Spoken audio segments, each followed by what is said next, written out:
This is Ben Ferrante here, and I'm going on my little journey starting here today, trying to go from being a Modo Muppet to a Modo Master. I'm going to take this in little chunks, video series where I read through the documentation and then go ahead and present a tutorial. Today is going to be on creating a custom user interface in Modo. This program here is pretty customizable. It's pretty impressive, actually. There's tons of stuff you can do here. Why don't we go ahead and I'm going to start with a fresh slate here. Okay. Two different ways you can do this. You can come up here and click this little plus button over here, or you can come into layout and you can hit new. You got a pop-up menu here. Now if you want to start a copy from a current layout, you can check this out. So you can actually pull any one of these layouts here, and if you just want to modify it, you can go ahead and have that layout selected, and when you do the new one, you can make a copy as a current layout, and it basically will have it all ready to go. But here we're going to start from scratch. So when you do this and you hit new, it goes ahead and gives you a new tab here. Just happen to call them both test. At this point, you have a blank slate. There's two different buttons here on either side of the upper left and the upper right corner, where will help you set this all up. This is called the viewport thumb button, and you access this by right clicking with the mouse, and from here you can go ahead and divide up the screen. So we can split this horizontally a couple times, and now you can space these dividers out the way you would visualize it. Essentially, you're giving yourself a framework of how your layout's going to be. Right click, go ahead and split vertical. Do this a couple times. Now, we're going to, in order to populate these, in order to fill them up with good stuff, you come to the little widget. This you can left mouse click on. Now if you want to do things like buttons, you need access to this viewport settings, which is not available yet. You got to go to application first, form view. You can tell it took because the header actually says form view, but nothing else looks like it changed. But now you can come down to viewport settings, and under exports you can click this pull down, and it's going to give you a ton of different the pre-built forms that you can pick from. So in this case, I'm going to pick Sculpt and Presets Quick Access, and then I click on the screen here, you can see the button showed up. Now you can get rid of these headers so that it's just the buttons by going into clicking the thumb button and hitting minimize header, min header.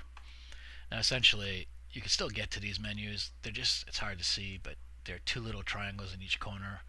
You can still access these menus, but the header has been closed down, so you can do things like this and get your layout pretty clean and use up all the space that you can. So we'll go over here, click this one. Now you have toolbars, properties, data lists. There's a whole bunch to pick from here. There's a ton of stuff to dig through. But under toolbars is where you can get Modo tools, paint tools. Go Modo tools. Why didn't you take? There you go. It showed up this time. I'm going to go ahead and split this one more time. Now, when you split something and it already has something in it, it kind of duplicates it straight down, but in this case, I want to change this to the tool properties. Now, for some reason, I think it's helpful to have a tool active when you do this, because normally nothing shows up in the tool properties if your tool is not active. This is just a way that I can see that when you come down to properties, pick tool properties. Now I can see that this has been changed to the right palette or what have you. Okay, let's come up to this one here. This one we're going to do the buttons again, and so first, in order to application form view, Didn't take. It should say form view there. Application. Form view. Took that time. Okay. Not sure why I'm having a little bit of trouble with that. Okay, now viewport settings, and under exports, it's called Modo modes.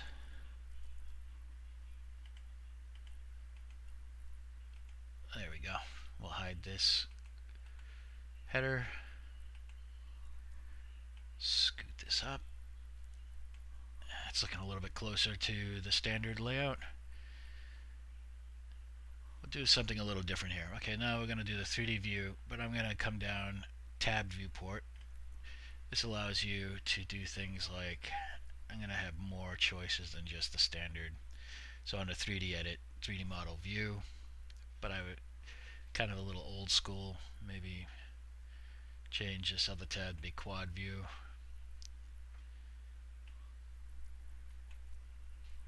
Alright, that's good enough. Down here we'll add the status bar, status feedback bar, which is actually right here. Hide the header. Drop this down a little bit. Alright, now we're going to do another tab viewport, but this time data list is where you can get things like the item list. Let's hit the plus sign. You can add another data list so we can get the shader tree. If you want to add things like on the data list is also the clips tab. So you have your tabs. This is kind of similar to the way I think they have a few things like groups and other things in here too. Let's go ahead and divide this horizontally again, vertically. Alright, but this time I want this to change the item list to under item properties. Item properties is there. And let's see here. We can go ahead and make this up. I'll change this one to under info and statistics. We'll change this last one to say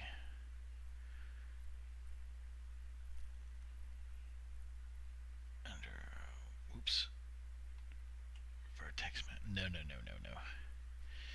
No, that's not what I wanted.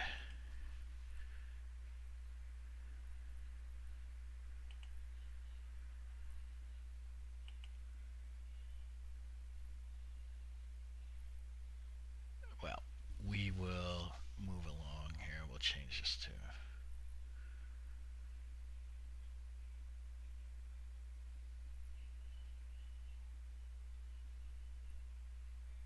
vertex map list. There it was. Okay. And let's go ahead and we'll do it one more time. We're going to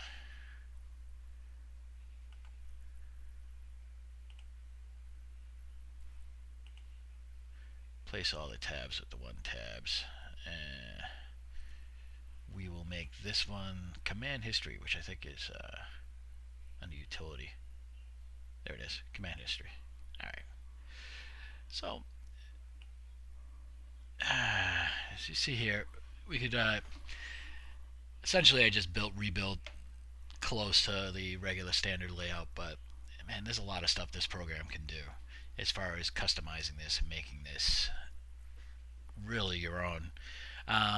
But hey, thanks for listening, and I'll be trying to do more of these things as I dive into the documentation online and my journey to become a master of this program. Alright, take it easy. Bye.